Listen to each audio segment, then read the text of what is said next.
we go again.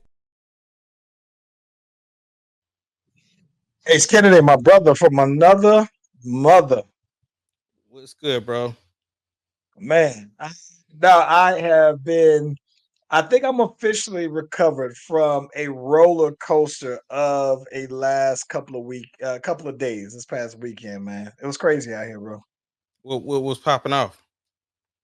I so last week we were anticipating that we would have like some kind of record setting hurricane out here. And so, because of that, they were saying, hey, this particular hurricane, Helene, is going to touch every single county in Georgia, right? Mm. Every single county is going to get rain, and it was going to be like rain all day long for like 3 straight days, and that was going to lead to different flooding or whatever, whatever. So Friday, and so because of that, right, we get a note. Landon comes home from school. He's like, "Yeah, they think that they're gonna close the school down on Thursday and Friday." Blah blah blah blah blah. Sure enough, probably like an hour later, after he tells us this, mind you, it's raining. This is on Wednesday. It's raining, and they tell us, "Hey, we're gonna make Thursday a digital day, and we just not having school at all on Friday." I was just like, "Wow, Gwinnett County out here getting soft because I just remember Gwinnett County would never close the school down for no reason or whatever way back in the day. And so sure enough, man, it's raining on Thursday, but it was like, I was like, it was hard rain, but it wasn't anything crazy, right? There was like nothing like that bad. I was like, all right, Friday comes along in the morning, still a little drizzle, but it was like more so like a little gray sky. And I was like, yo, wait a minute now. It looked like the sun is trying to come on up. So I'm like, wait. The clouds break though, dude, and it is like sunny outside by 2 o'clock. It looks like a regular day. I could have went outside and played basketball. It was that great of a day. I think I did end up going to the gym, actually. And so we were basically just anticipating. Now, to be quite honest with you, there are other areas that got hit very badly by this hurricane. In the southeast, I know that South Carolina did. A lot of like the Appalachian area of North Carolina, like Asheville and like the Boone area, Biltmore area. Oh my gosh, they got slammed to where there are like cities, small cities that were just completely wiped off the map due to flooding out there. Hmm. But they made it sound like all of Atlanta was gonna just be underwater, and it just wasn't the case at all, though, man. So yeah, yeah, That's a yeah, good yeah. thing. That's a good thing. 'Cause, yeah, It's a good thing. people are definitely getting hit by the hurricane, and shouts out to all the people that's dealing with that and who didn't evacuate, and for those who did evacuate, yeah, interesting. Well, let me tell you this. After we get that music going. Yes, sir.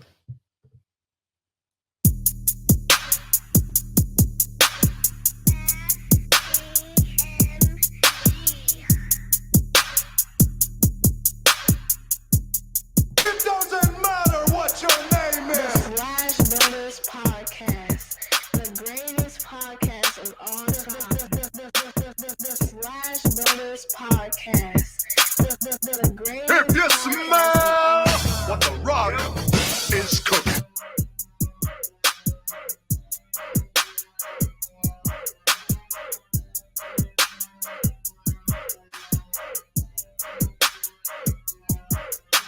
The Slash Brothers Podcast, the greatest podcast of all time.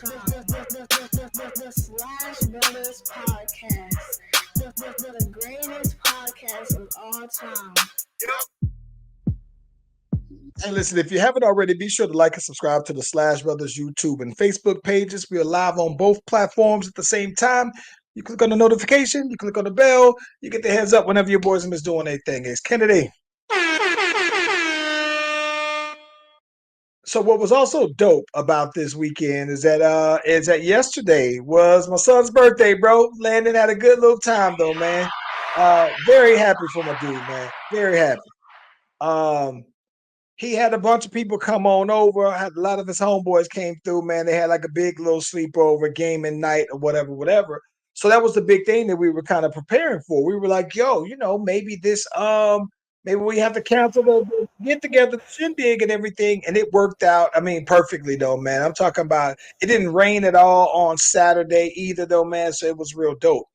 Well, what was also kind of crazy about that is that probably like on Sunday, if I'm not mistaken, there's this company, Biolabs. Biolabs is a little outfit. I don't think they're little, but they're this chemicals company that's out in Conyers. They're not that far at all from my in-laws. So man, they had a big fire out in one of their main facilities, one of their big labs. So bro, big clouds of smoke just burning on that, all kind of fumes and everything in the air and everything for like, I mean, it looked like something you would see in a movie though, bro.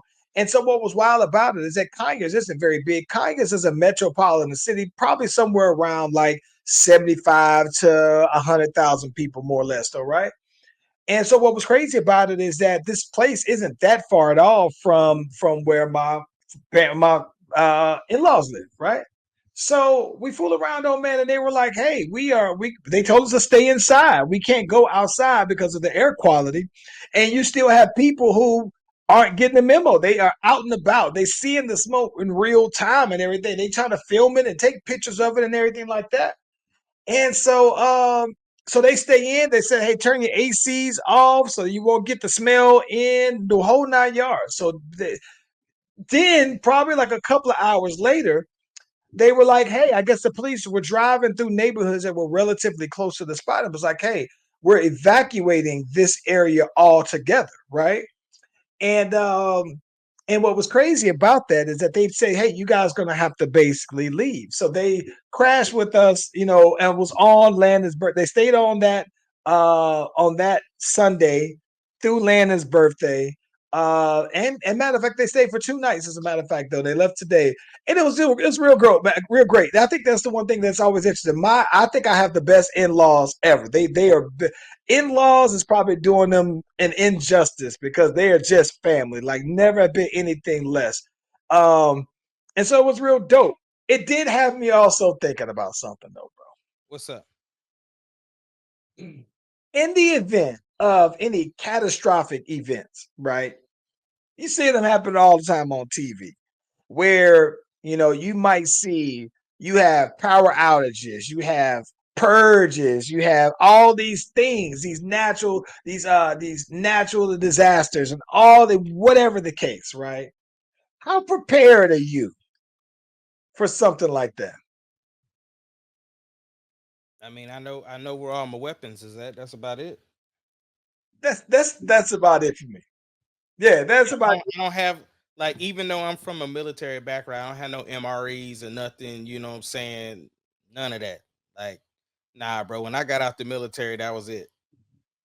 Yeah, I do think about, like, I'm a Walking Dead fanatic, right? So when they had the outbreak and everything like that, and everybody went zombie, I think I have an idea, right, of how I would behave, but what you would actually do, right, is it was one of the things that I was thinking of because we laugh and joke. Me and my sister, we talk about this a lot. We like, yo, all right, well, if something happens, where is the meetup spot? Right? Is my in-laws the place to meet up? Because technically they are by 20 east, and they should be a hop on the highway, but highways might be closed. That's how it was on Walker Dead. But they are close to a big lake, so you got fresh water on over there, right? They have animals, deer, so you can hunt and everything like that.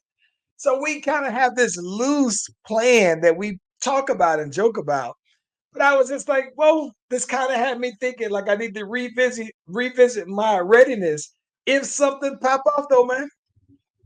Yeah, that's a thing, man. And with the state of things, it is one of those things that you gotta think about in the back of your mind because the stuff we seeing on TV, bruh.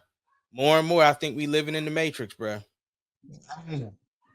But it definitely makes me wonder, like, yeah, gotta be more prepared though, bro. And it's weird because the more I thought about it, the more I understood some of the decision making in The Walking Dead from Negan's perspective, from all the villains, right? You got to protect your peoples, right?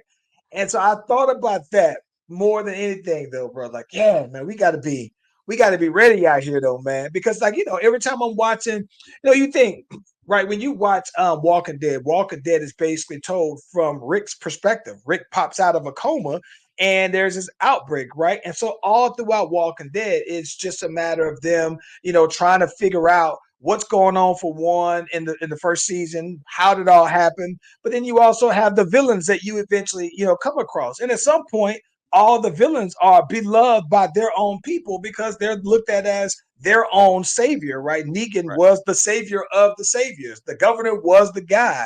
So I think that there's that whole thing is what I was thinking. Like, yo, some pop off though, bro. I kind of know what happened in the movies. Let me follow a little bit of that template.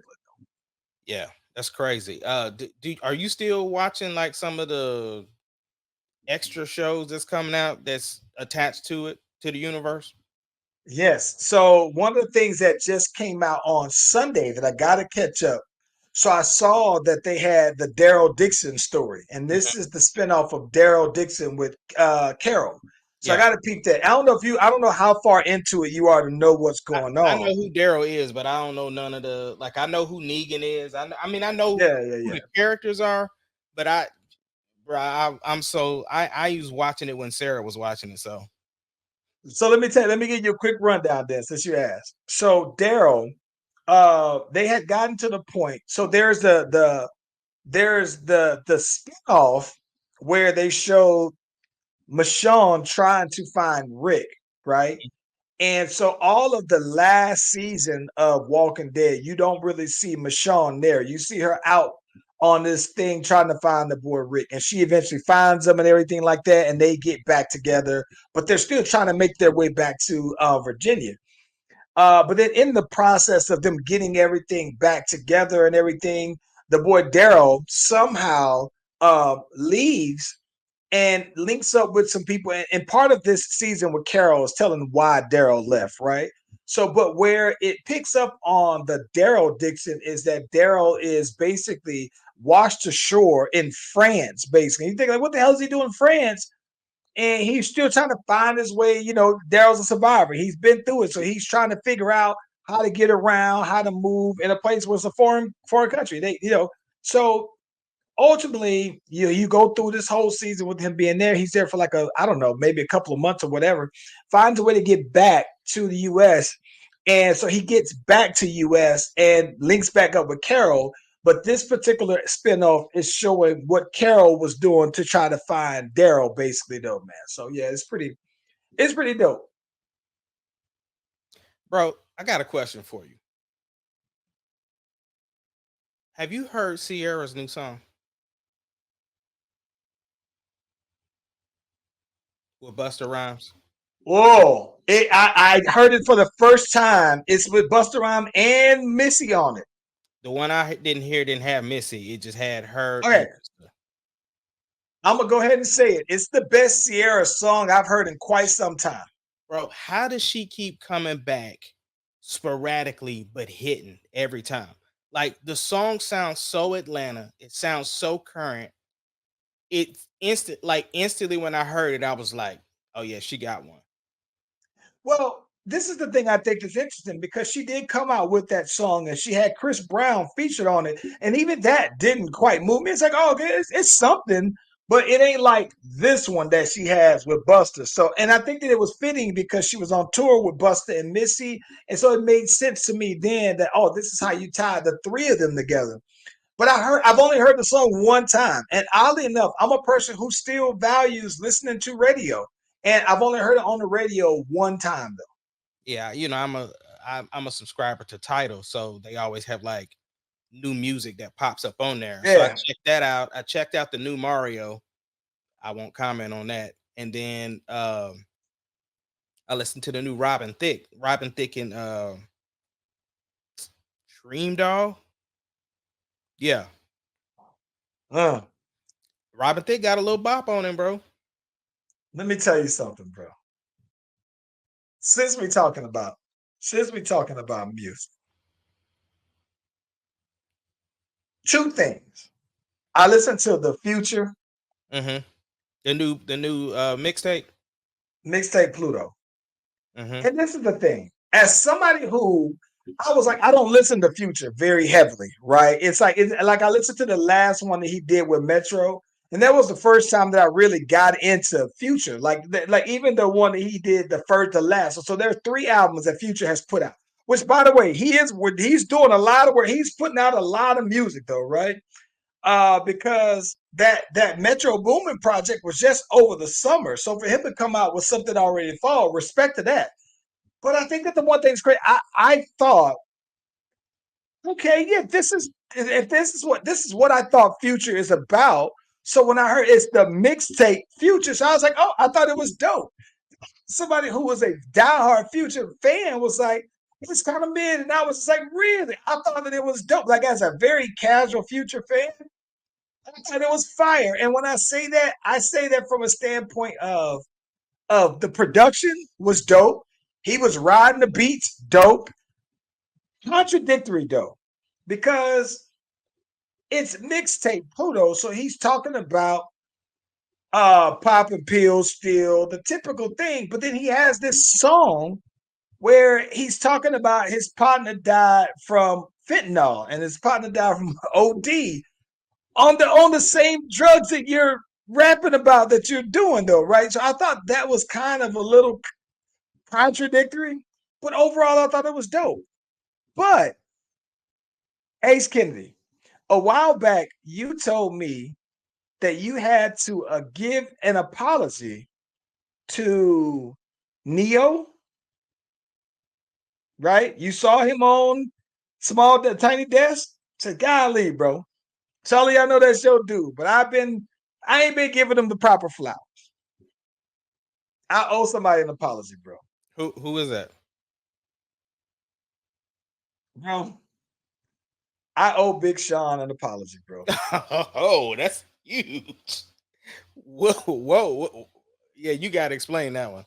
I owe Big Sean an apology because I've always maintained that I never heard Big Sean just say anything that I was like, whoo, let me just rewind that. Like I've heard Future say some very simple things that it was how he said it, the delivery of it. There's a couple. I'm gonna tell you about that. There's a couple songs that the Future got that I think that are hilarious punchlines, right?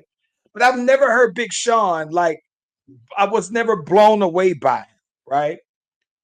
And I listened to this one with an open mind, right? And when I listened to it though, bro, I've listened to the Big Sean now probably 4 times though, bro. And I've listened to it 4 times. I listened to it back to back, first off, set it down, came back to it, and then listened to it back to back. So I have 4 listens to it. And yeah, it's dope. And this is the thing about it. Oddly enough, I didn't have to skip any songs. Like it was a no skip album for me, right? And yeah, not every single one was bangers, but there were elements to every single song that I actually liked. Some of the ones I thought, oh, he's riding the beat. He's talking that on the beat. I thought that some of the things that I did like is that I like him on like his R&B feel. Like he's like somebody who I like almost like Wale. Well, I love Wale on R&B rap kind of songs. Right. So he has that very heavily on this particular album, though, bro. And I thought that it was great. Like for it to be the first album that I'm aware of that's not a good music album, and this is all him executive producing it. Um, I thought it was incredible, though, man. I was very thoroughly impressed with it. I could not believe that I was as impressed.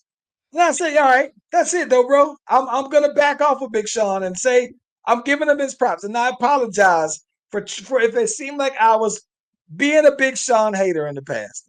Did he have any features? Here's what's crazy: he does have features, but oddly enough, I remember him the most. It's not. That's what's crazy. I couldn't tell you who the features are at the moment. I just think that when I listen to him, I mean, I only remember him, right? That's what's crazy to me. But he's not getting out. Like when I usually hear him on any feature that I hear, it's a great song. Don't get me wrong. I think that Big Sean does do great radio music. And I'm a fan of rappers who do songs that have high replay value, right? Because I try to do that myself. But when I think that he does that and have features, I think that he just kind of gets outshined. And so even though he has features on this particular album, I think that he still gets the better of or such a compliment to where it's really a collaborative song and not a feature like that, though, man. Yeah. But it's dope. I would tell anybody that I would recommend it. I would recommend listening to it, though, bro. Pretty fire. High regards. High regards. That's good to hear because I mean I knew he had a project coming out, but I wasn't like looking around to see when it dropped. So that's good to hear. Yeah. How Fire album, though, bro. I'm gonna check it out. I'm gonna have Yeah. plenty of time next week. Yeah. How your team do this weekend? Listen, for starters, hold up. Before I say that, I'm gonna also say this is talking about music because I've been on. I've always been a big Moneybagg Yo fan. Really? Moneybagg Yo put out the new album, Yeah. Cold Moneybagg Yo. And listen, I didn't realize how much of a Moneybagg Yo fan I was until I listened to this particular album. Because I know that he says some real slick stuff, but he really talking that talk how I like it on this though, bro. It's tough. Bro, I couldn't name one Moneybagg Yo song. Oh my gosh, listen. I'm One. gonna tell you this though. He got some songs that you probably just because you're not a Moneybagg fan like that. Like this is the one thing I'm gonna tell you this. What I like about Moneybagg Yo, you know how I told you that certain people, it doesn't matter what they say, I just don't like the sound of their voice enough to listen to them. So that's why I don't particularly care for like Kodak Black. I don't particularly care for like Sexy Red. Well, Moneybagg Yo, I like the tone of his voice though, bro. And he has the dope beats. And so it just goes. And he is really on. It's like quintessential Moneybagg Yo on this particular. I like it better than the Future mixtape though, bro. That's so yeah. Yo, since we on music, you said that. Did you hear Wayne's response to the Super Bowl stuff? No. Okay, so he kind of, just basically apologized to the fans and everything and basically said that he wasn't mentally strong enough to basically hear that he wasn't the one. Like he almost thought, like if it's in New Orleans, it's me. You know what I'm saying? So to Right. not get the call that, just basically like, maybe I need to do more or I need to be more visible or whatever. Just that type of stance. But that it's kind of a weird scenario because we never really did get into it as far as like we talked about it briefly, just basically saying, Kendrick is hot right now, so it just kind of makes sense. But is that a slap in the face to New Orleans that you didn't put the invitation out to Wayne or Master P to do the halftime show? Okay. Slap in the face might not be the words that I would use. Wait. Can be Time out. something. Let me ask you this. Something. Where was the Super Bowl at last year? It was in LA last year. It was in LA. Yes. Was it at SoFi? That's why they had yes. And that's why they had Dr. Dre there. No, Usher's was last year. Okay, so if it wasn't that, then that means that the one before that was in LA, Yeah. that was it. I don't know where the Super Bowl was. It's usually in southern cities. So I mean, you got to maybe look this up. No, Yeah, because I thought you knew off the top. no, I not off the top of my head. Yeah, it was Usher's last year. Was it in Vegas? I don't think so.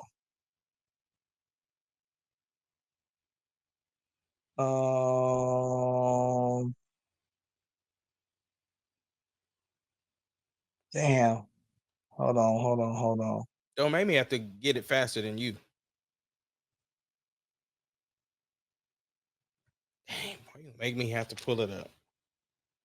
Hold on. So I thought since the residency was in Vegas, that's probably where it was. It was in Vegas, I think.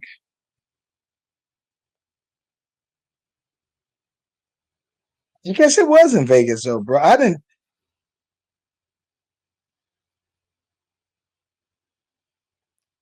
Yeah, I guess it was in Vegas, bro. I'm not gonna even hold you.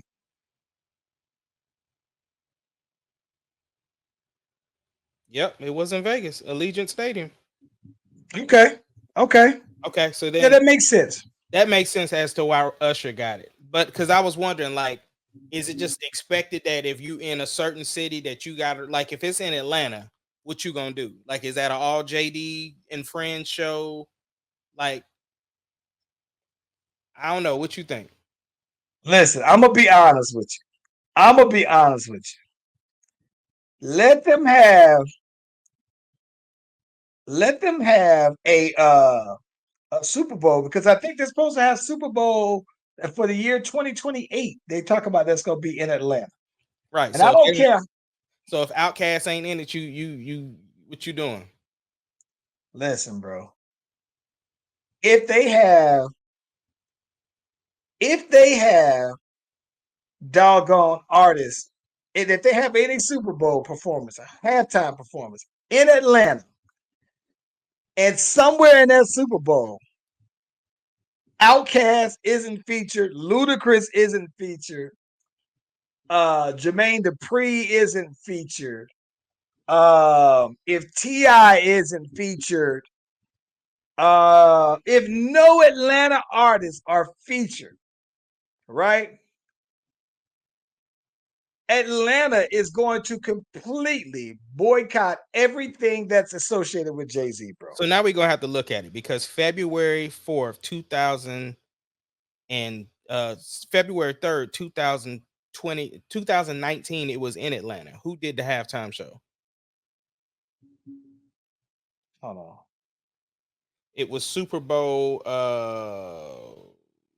Shoot, I don't know what the You letters said are. 2019? Yeah.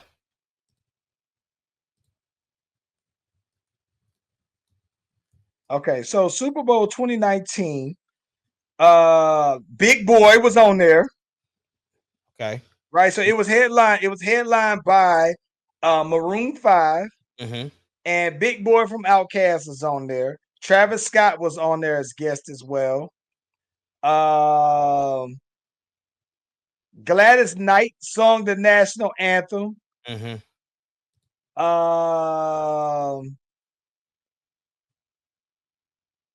Set list. Let's see some here. So at least they had Atlanta represented. Yeah, they had Atlanta rappers. So they had I Like the Way You Move. So Sleepy Floor was up there. He had Kryptonite, On It. That listen though, man. Travis Scott did Sicko Mode. So yeah, listen, I'm not mad, but there's Yeah, no way. but what I'm saying though, right? You would have thought Travis Scott, if they had it in Houston, that you would obviously have to reach out to Beyonce, but Travis Scott from Houston. So should Future and all them be upset because of Future and them should listen. Not okay. Future should feel some kind of way if Big Boy is so. Travis Scott wasn't headlining, right? The headliner was Maroon 5. no? I But get if you that. tell me that the headliner, like this, if you tell here's what I'm saying, right? If you have that's like if you have the Super Bowl in Nashville, right? And let's say if you have somebody from Cali performing, right? And you don't have a Chris Stapleton, you don't have no Nashville artist. Yeah, people are gonna feel some kind of way that country isn't represented up there, right? And let alone the country musicians from Tennessee. So I can, yeah. Like if you said in headlining, right? It would be one thing if you said, "Oh, you know what? We gonna go ahead and get Bruce Springsteen and he's going to be the headliner, but we are going to feature some Tennessee artists on the set." I'm cool with that. But if you don't have none, yeah. And So Jay-Z should know better, bro. That's why I think that people feel that way because it's Jay-Z. right, I understand that. So that's what I'm saying. We didn't really get into it like that because I'm saying, what if it was Kendrick was headlining, but some of the like maybe Master P would have started it out, or like some New Orleans royalty was on there. You know what I'm saying? I would love Manny to see Fresh that. DJing or something. You know what I'm saying? Yeah, I would love to see that. And listen, I just don't know that they would do it. I can see them boys just holding down the principle of you got an out of town rapper headlining a goat, an out of town goat headlining over our goat, right?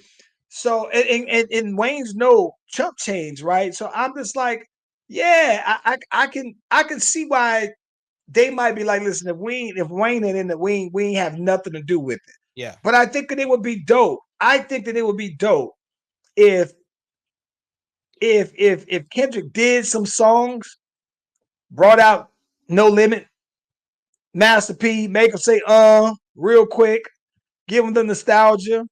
Uh uh brought out Cash Money, and they do Hot Boys, and they do Wayne do a song like maybe because it's a 30-minute set. So you give them a 5-minute set, and No, then it ain't you no get 30 back to minutes. Kendrick. It ain't no 30 minutes. That is 12 minutes, sir. 12. Okay, well, damn, give them a 3 minutes. Give them a snippet of all their songs real quick. Can he bring Mystical out there? Hell no, that's what need to sit down. I would love to see now. You know, though, I would. Oddly enough, I would want to see him bring Big Frida out there, though. Yeah. Yeah, Let me but ask I you don't know, this. man. But Did you hear the rumors? So which apparently rumors are you talking there's about? a cease and desist that he can't do the they not like us.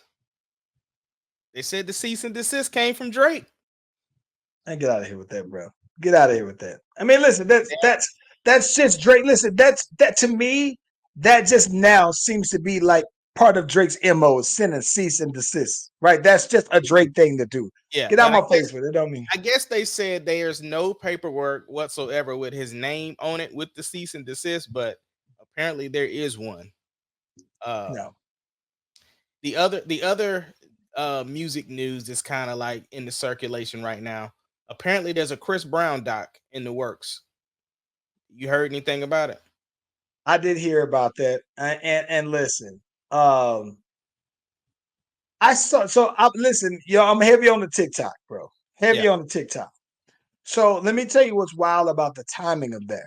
Hmm. Because there is a girl who said that Chris Brown and or Sage the Gemini, she said that she got SA'd by both of them or one of them or whatnot, though, man. This was like I saw this like 2 weeks ago. And I did see that there was another domestic violence charge or whatever that was recently put up on Chris Brown. So listen, I don't know, bro. Bro, It's they won't let him live, bro. they won't. And that's unfortunate because he's way past it. Like there's been people submitting claims or whatever, but nothing has stuck. And I'm not saying that like as in saying that he's innocent. What I'm saying is there hasn't been any charges that stuck so that we can quote unquote crucify him, so to speak. You know what I'm saying? But there's probably always going to constantly be allegations because people are looking for the money grab. Again, I don't know any new situations and what the circumstances are, this, that, and the other. Because in the trailer of the doc, there's a girl whose voice is all chopped and screwed and sounding like a transformer, and you don't know who it is, this, that, and the other. They're trying to protect her identity, of course. So I don't know what evidence and new stuff that they have, but I'm just saying, like, it just feels weird because we are in the time of Diddy, which there's new reports for Diddy we'll get into in a second. But Well, wait a minute. That's good. That's a good transition. I was gonna ask you because I saw what you did. I saw that you SA'd it. Are we gonna Diddy it soon? Is it gonna be? Is that gonna be the new acronym soon? I think it might be, bro. And it did not for SA. Yeah, I'm just saying, like, if you said that the person got Diddy, you know what I'm saying? Is that gonna be No, I think that the Diddy only applies to if it's a dude. okay? Dude on dude. Okay, okay. All right, just checking. Yeah. So Okay. Diddy, the new charges.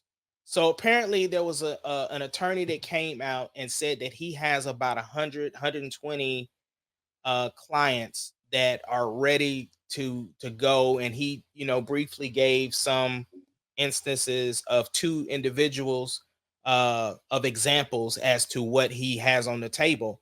But apparently, and so a girl asked, one of the questions she asked was about underage people, and I think he said about 25 of the people that were interviewed are like were underage at the time. So, like we talked about last pod or what have you, like I said, if he's ever going to get out of it, all of the underage stuff has to go, and then the major illegal stuff has to go. But it's not looking good right now. Okay, let me tell you what's funny. So on my TikTok conspiracy theory Mm-hmm. stuff, right? So oddly enough, you saw that Ben Affleck and J Lo, they were, recently formally filing for divorce. Mm-hmm. Well, Ashton Kutcher and Mila Kunis also recently filed for divorce. And people are saying this is in anticipation of what's found on some of these Diddy tapes and who's there, because Ashton Kutcher, the internet is undefeated because it's permanent. They have video of Ashton Kutcher talking about him being at these Diddy parties, heavy, right? Heavily. Now, there is the distinction that people say, no, I go to the Diddy parties and I leave on time, right? Marlon Wayans, I ain't never seen none of that. I've gone to his parties and I leave when I'm supposed to leave, right? But it implies, though, that Ashton Kutcher, when you look at some of these past interviews, he's like, nope, can't talk about that. Oh, can't talk about that. Oh, like looks like he's reminiscing down memory lane, right?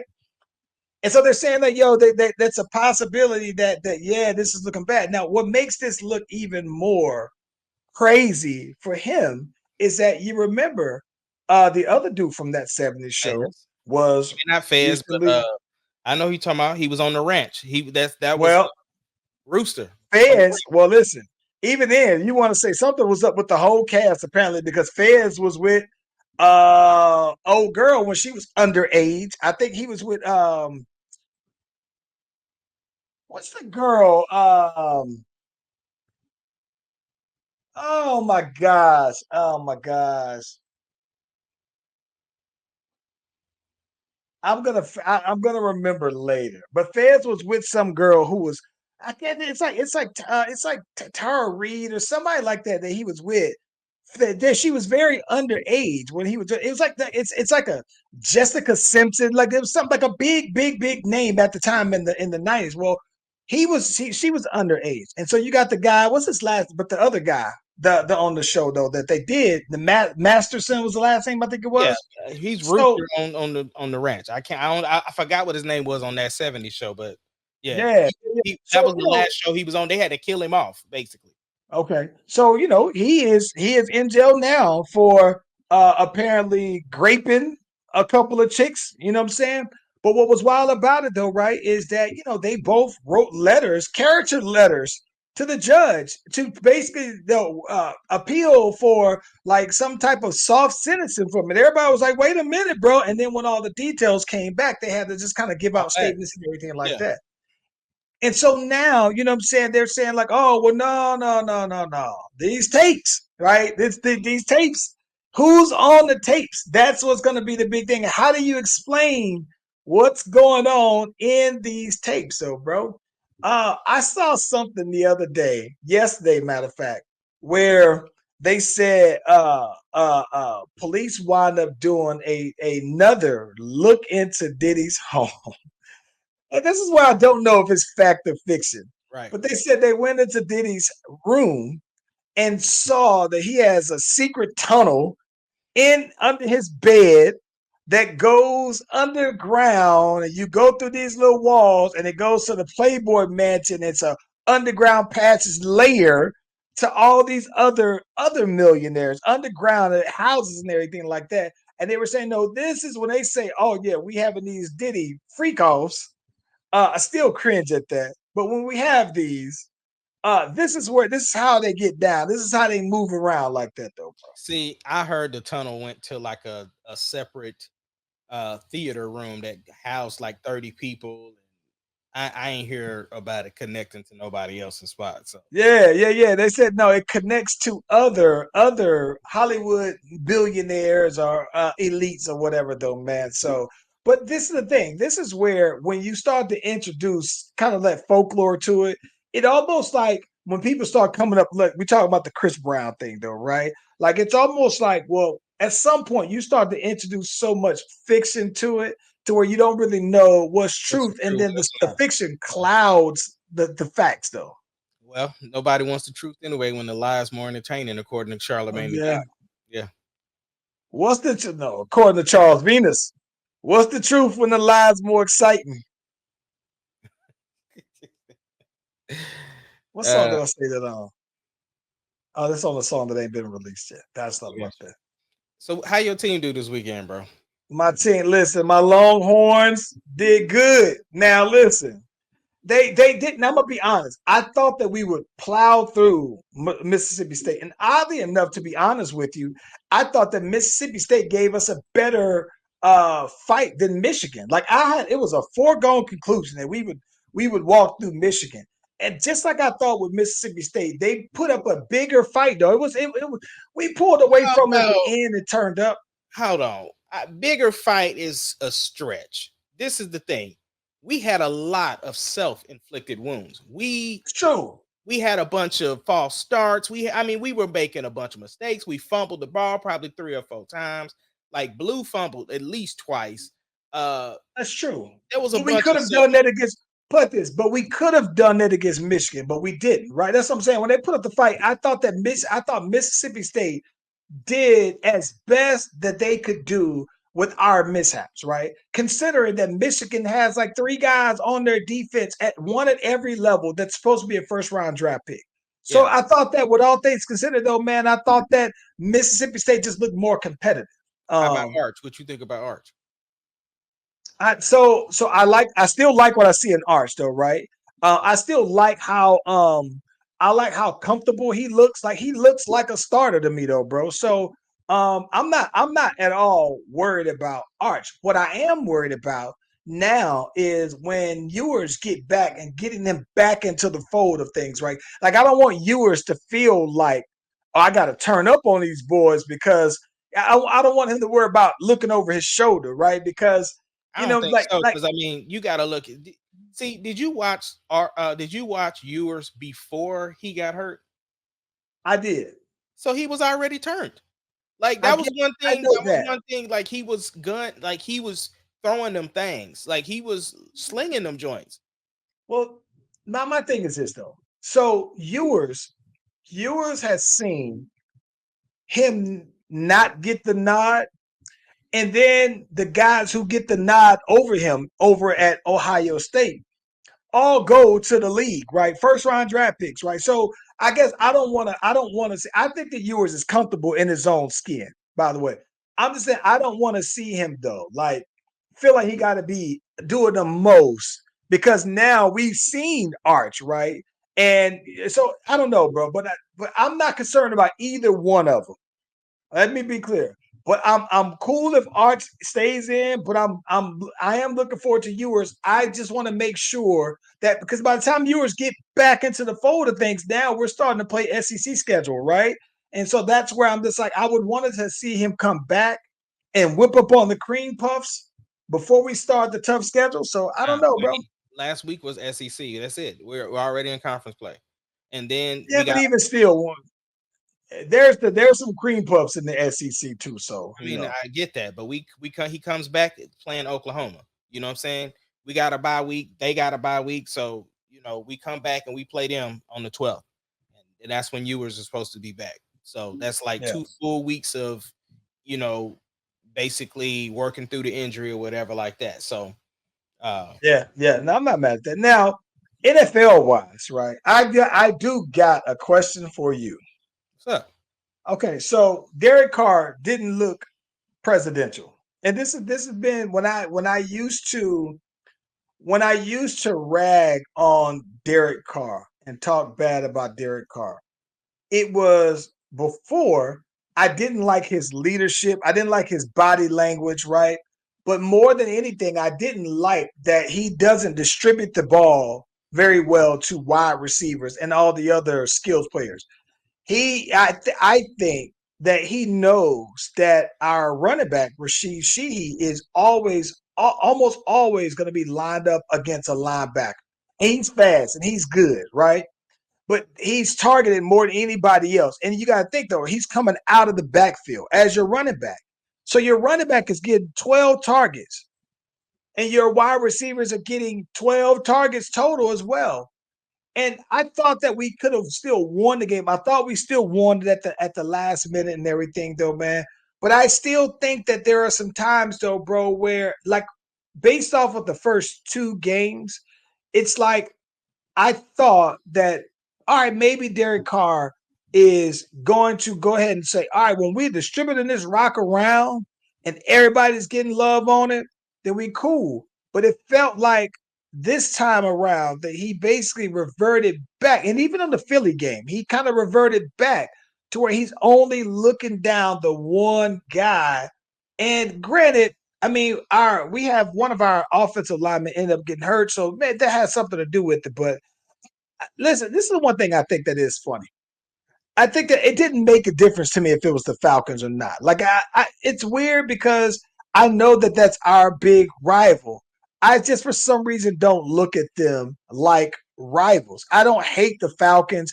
I get like, listen, I must have been tagged in to like 10 posts before the game and like another 15 posts after the game. And I'm just like, I guess that's what you should do for rivalry week, bro. But I don't Bro, no, like I don't you should I don't think, bro, dislike them. you should think it's a rival. The last impression you have of Atlanta and New Orleans is you getting sung out of the stadium. So how would you not think it was a rival? You ain't never Because had no. we turned around and beat them. We turned around and beat them handily the very next time. So that's what I'm saying, though. That's why I'm like, it's not like you know what it is, though. I think that maybe it's because of this. Okay, so I think that it's because I don't hate the Falcons fans more than I hate Cowboy fans. Yeah. Because of that, it's like their second tier. It's like and to be honest with you, I don't think I hate. It's like OU fans, right? Like I think OU fans are bred to hate Texas fans, right? But that is a true rival. And That I mean, it's it is. right. It is but and that's my thing. It is a true rivalry. So because I think that no, it's by birth. You were born to hate the Longhorns, right? And because of that, it makes me hate them. I don't look at the Falcons like that though, bro. Like I don't look at them like the Horns, and I don't look at them like the Cowboys though, bro. Yeah. So Yeah. I was mad that we lost, not any more mad that we lost to the Falcons. Yeah. Yeah, My like, bear. even when we beat them, I'm not gonna be like, oh, we done whooped them Falcons. Like, no, we split most of the time, more times than not. There's very rare that the Falcons or the Saints win both games. So it's not that big of a deal. Yeah. My Bears finally had a convincing win. Like, it looked like this is my thing. Again, I'm a realist when it comes to my team. I never said the Bears was going to the Super Bowl. I said we would get 10 wins, and I still think it might be possible, whatever. But what I am seeing is the improvement each week of Caleb. You know what I'm saying? He's still running for his life. You know, we still ain't got a line, but he was able to get the ball to targets and actually score real touchdowns, and not like the defense scoring the touchdowns. Like, and granted, we wasn't playing anybody. You know, we played the doggone Rams. You know what I'm saying? We was both 1-2. But it's I thought the Rams were gonna be better than what people thought. I was one of the people, but also they don't got Cooper Kupp. They don't got the boy Puka. So they missing some of their big weapons. So, but I thought, provided they had those guys, that they were going to be real good. But go ahead, continue though. I'm just saying, it sounds much better for a Bears fan to be 2-2 than to be 1-3.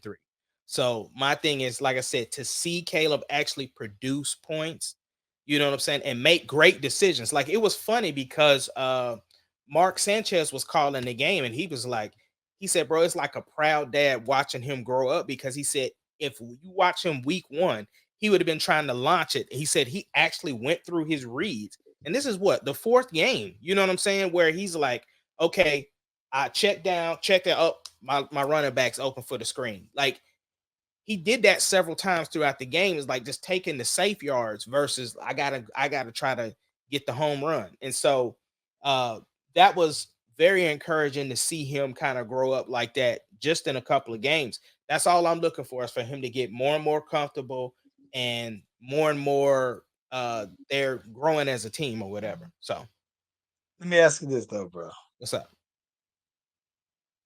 Does it hurt seeing Jaden Daniels from Washington the Redskins, Commanders? So we get it. Does it got a little sting seeing how well he's thriving? No, because he probably went to a better established team. Now, granted, Washington hasn't had a great quarterback in some years, bro. Like, in years. So the thing is their offensive line is probably a little bit more established. And they're probably just a more well-rounded, balanced team that needed somebody that can actually move the ball. So I'm not jealous about any other team as far as like their progression. Like, I haven't even thought Not about jealousy. Not jealousy. Here's where I'm going with that. Because it's early. It's still very early. But Jaden Daniels looked like he's the real deal. Mhm. Right? He looks legit. Yeah. And I'm gonna be honest with you. I knew that y'all line was trash. And when y'all went and drafted that wide receiver at like the number 8 or number 9 pick, instead of getting an offensive lineman, right, to address, because you already went and got DJ Moore, and you already got old boy from San Diego, right? Keenan Allen. So you still got a third wide receiver, right? And I thought, even with the line being suspect, right, that Caleb would just look better. Dare I say, even more like Jaden Daniels would look, right? I thought that's what he would still look like. But I think what I'm wondering is this though, bro. If Jaden goes on and continues, and if Caleb doesn't grow into what, and I would probably say you'll know after year 3, right? But here's the thing, that's going to look like 2 times now where the guys drafted after your guy goes on to just look great. Mitch Trubisky. I can't help but think about Mitch Trubisky being, and granted, nobody saw Pat Mahomes being this, and at least nobody outside of Andy Reid, right? But the fact that he is that, and if Jaden Daniels goes on to be so much better, it just makes them look crazy in the front office, though, bro. It doesn't. This is what I'm trying, bro. I am sticking to exactly what I've said. It doesn't matter who we put back there. If we don't address the offensive line, it doesn't matter. Justin Fields is doing his thing in Pittsburgh. Russell Wilson ain't never seeing that job back unless he ends up getting hurt, right? You think he's done? You think Russ ain't never getting it? Russ is not getting that job back. He's not getting the Pittsburgh job back unless Justin Fields get hurt. Russell Wilson is not getting that job back. You can't, right? So my thing is that, but I'm happy for Justin, and I think I'm happy for Jaden Daniels only because of the fact that's my dad's team. I grew up like in Washington, so a part of me is like that's like my second team or whatever. But yeah, I believe in Caleb. I really think long term Caleb is the guy. I just really believe that we have to really invest in an offensive line to protect him. Like, we have to take care of this guy. And I feel like we're in a situation where we can do that because he's still in a rookie deal.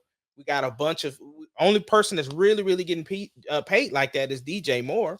So outside of that, we got some time to build and get some solid people around him, and I think we're gonna be okay. I think as a whole, the Bears have a solid team. There's just things that can, because we got great tight ends, we got good receivers, the defense is pretty strong.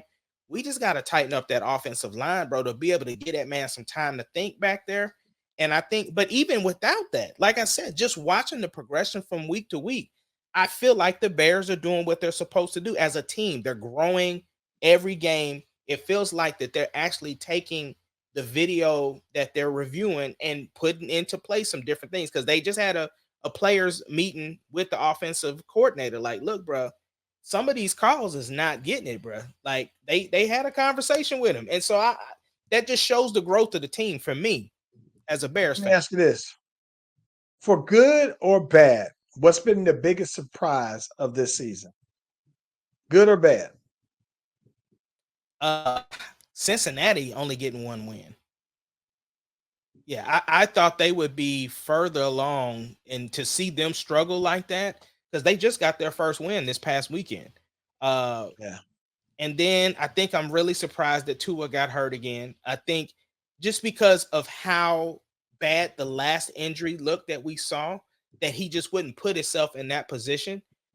Because we talked about it. He just didn't slide. He went head first. And knowing how prone you are, you would just think that, and the reason why I think that's such a big deal to me is because we watch the Bears practice on sliding, and you see them doing it in the games, and they always refer back to it because everybody saw the Hard Knock series where it's like, oh, they go to slip and slide drill. Like, they practice that. And so it's like, this is your guy that you're investing in. He's already had a horrific injury that played out on live national TV.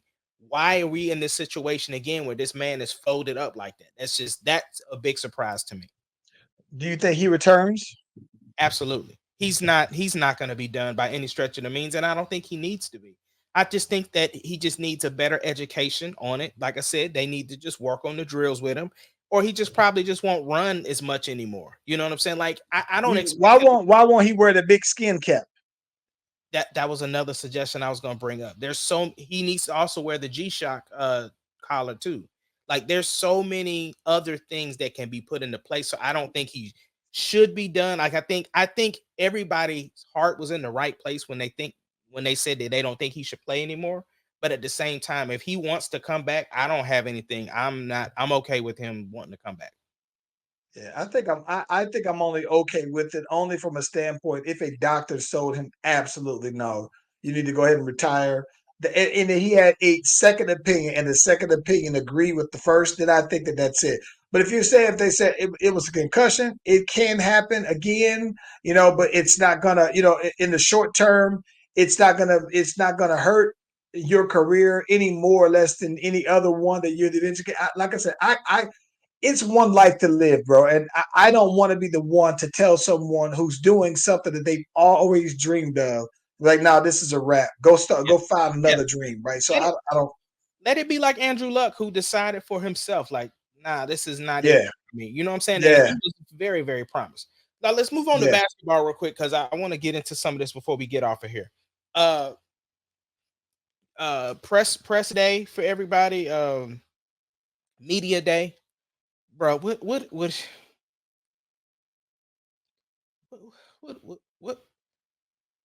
are we doing with this boy? What are we doing with Jimmy Butler, bro? Did he really cut his hair? Apparently. Or was it like a skin cap? No. I thought it was like a bad Photoshop because his head looks weird shaped. Right. Like, it looks like, when I saw the picture, it looks like it was like a little lopsided on one side. It looked patchy. I thought that was like I thought he had like a skin cap on. Let me I'm gonna have to see for myself. But outside of that, before we get into Jimmy Butler, did you see the little exchange that Draymond had with the media personnel? Yeah, listen, I 1,000% agree with Draymond. I thought it was so unnecessary.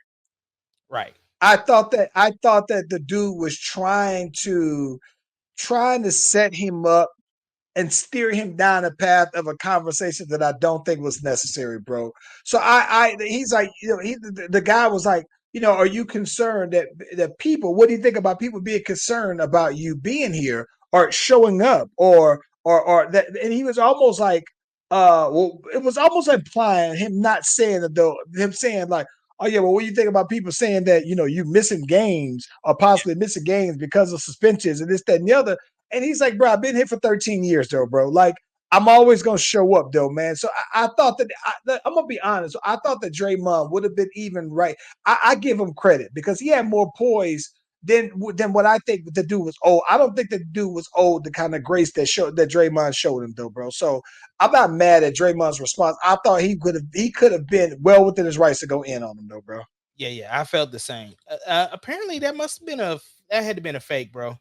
Because I just saw the quote unquote real photo, and he still like had his braids in. I mean, they look kind of old, but I'm just saying, like, I think that was somebody got us with the AI because I don't see that Yeah, like. like I saw a picture of Jimmy Butler just the other day, and he was at like a somewhere. I think I saw him tagged in. It popped up on my Discover for Instagram, and he had a head full of hair though, man. I thought that it was just like bad Photoshop, but his head shape looked weird though, bro. I Yeah, said yeah. nah. Okay, it looked like it was AI. Listen, on media day, I did love seeing the LeBron and Bronny. I think that's incredible though, bro. That And was boy, goaded on. just to hear their banter, like when they were asking questions and they were talking about whatever happened in practice or whatever. Yeah, man, somebody posted a picture of LeBron holding him as a baby in 2004, and then Yeah. the picture of them two together in 2024. It, bro, I don't care what nobody got to say, bro. That is the dopest thing ever to me. It's dope. Listen, man. It is something. It tells me. It says a lot to me, bro.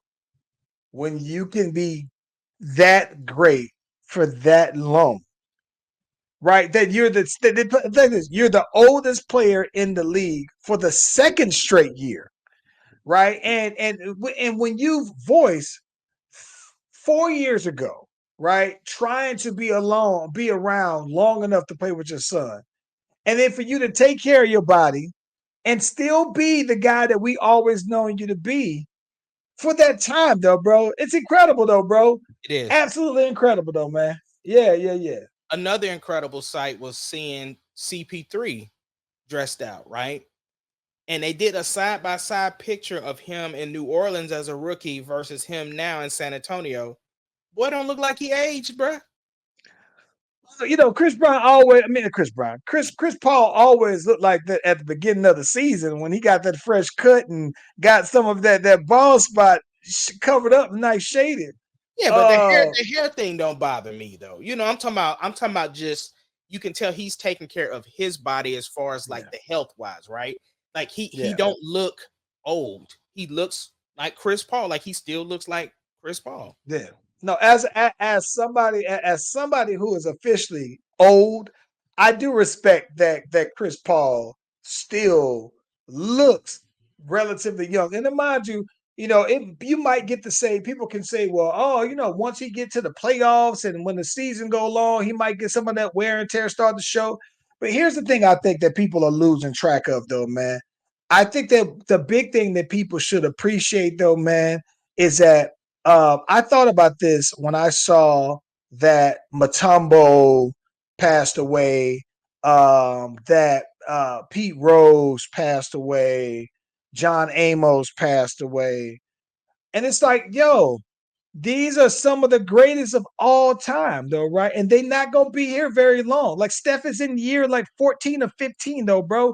It's the KD, year 14, 15. Paul George, they're up there. Kevin Durant, they're of year 14, 15 now, though, bro. Dude, And what's his name is in year Russell 17. Russell Westbrook. Kevin Love, he's in year 17. Yeah, so all of these all-time great players. And here's the thing: in the information age, in the digital age, right? I think that, I don't know that this kind of longevity is going to be the norm with the way the NBA is more churn and burn these days, though, right? But I think that it just says that it's something to be held on to, that historically great players are still around and are playing high quality basketball at this age. And I only think about that because I saw something, whole separate topic, that I won't. The long story short, I saw somebody posted a video of Bobby Brown dancing and doing every little step I take as part of the new edition, I think residency or something like that, right? And you see Bobby, he trying his best, but he out of shape and he huffing it and he puffing it, bro. And the steps just don't, they the same steps you remember, but they ain't quite, you know, and so I think that the big thing is people were laughing at it.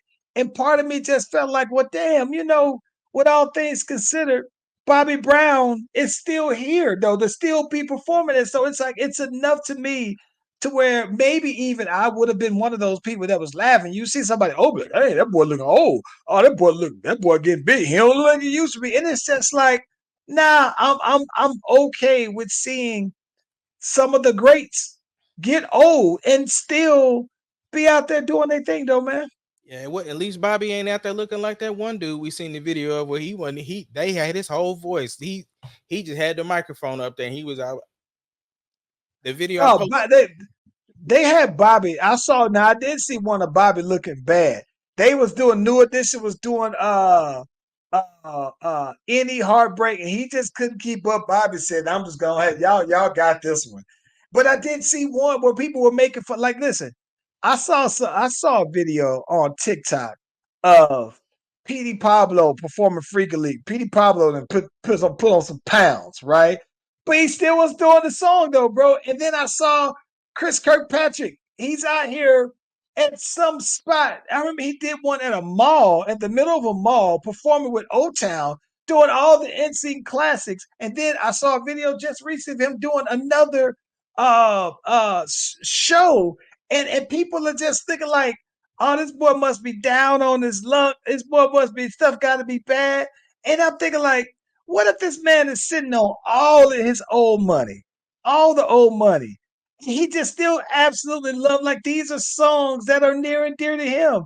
And I think that I think maybe because I am seeing an older version of me in the mirror, bro, to where I am becoming more and more accepting of of artists who are from our generation or the artists that we watch, the players that we watch. That, you know what I'm saying? Like, I'm okay now with watching them without judging and allowing them to age however they see fit. But when I see like Matumbo dying, bro, and John Amos dying and Pete Rose dying, like these are people who you and I we know their history, we know their past very closely enough though, man. And so I'm like, nah, I'm good with people aging gracefully, bro, and still being able to perform if that's what they want to do though, man. Yeah, because I'm gonna tell you, I rewatched the video from the state fair, and your boy getting older, but Yeah. your boy was out there having fun, bro. Like I was out there having fun. Your boy was hitting all the notes.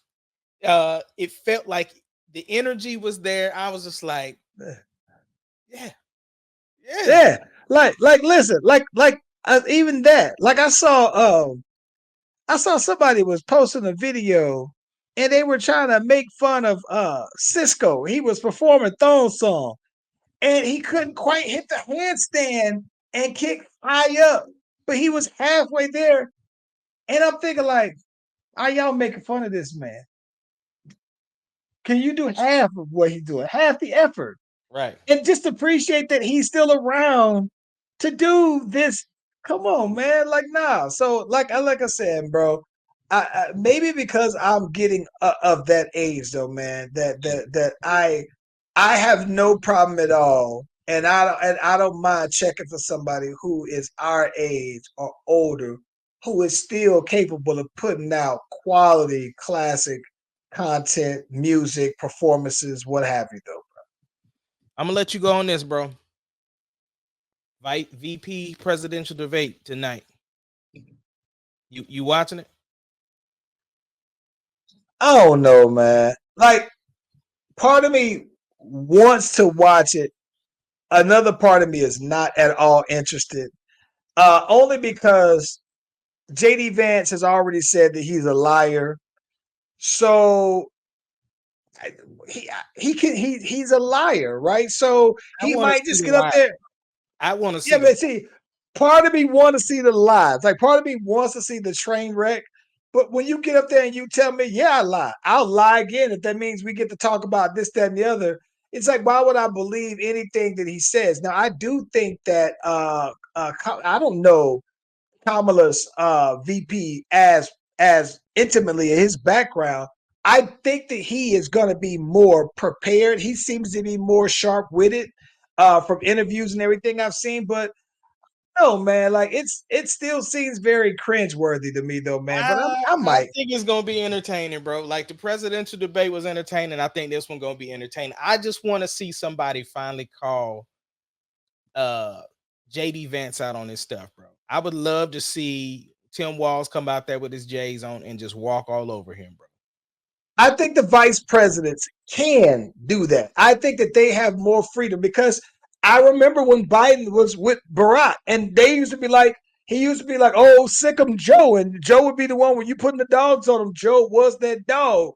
So I think that the VP has that more liberty to go in. He said, I'm not going to, what I want to see more than anything, if he goes there, go all the way. Go low blow for low blow. Kick him straight in the nuts the whole time. All kicks straight to the balls with high-tech boots on that Jodeci had. All low blows. Yeah. Well, look, Oh. bro, we didn't help these people. We appreciate y'all for rocking with us from ATL to OKC. We are the Slash Brothers. We out. I knew I was gonna do that. I knew it. I saw it, and I still hit it.